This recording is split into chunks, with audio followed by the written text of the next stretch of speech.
Doing match moving tasks in Silhouette. Traditionally, you've wanted to track from the same frame as your reference frame to get the easiest results. In this quick tip, I'm going to show you a way how you can ignore all of that and just track from whatever frame you want to. So in this shot, I've used the Mocha tracker to track from frame 125, and I've tracked it forwards and backwards. And we're getting a really nice track, really nice smooth result.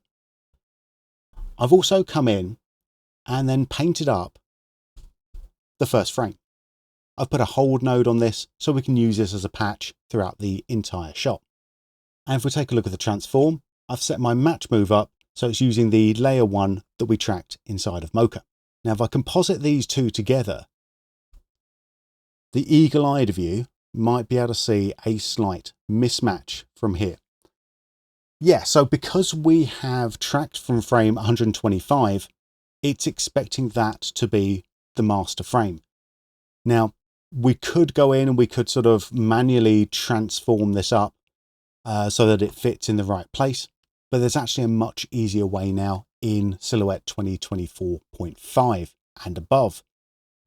If I come into my tracker, I'll just duplicate this layer and I'll call this one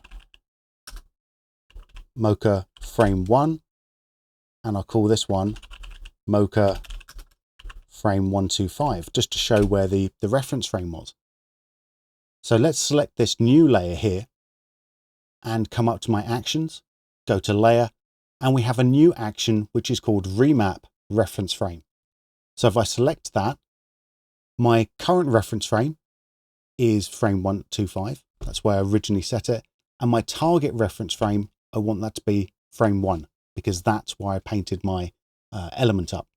So I hit OK, and it will then happily go ahead and just remap that into the right place. So now when I come into my transform, actually we'll have a look at the composite here.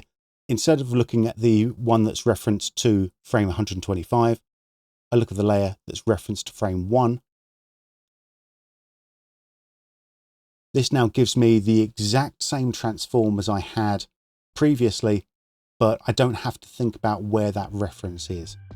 And now it's just as simple as that. So we can have several layers, all representing the same tracking data, but all with slightly different reference frames. I hope that's been helpful. My name is Ben Brownlee for Boris FX. I will see you again soon. If there's any of these sort of workflow worries that you'd like to be able to fix, let us know in the comments below, or join us on our Discord channel. To learn more about Silhouette and our other training materials, head over to borisfx.com.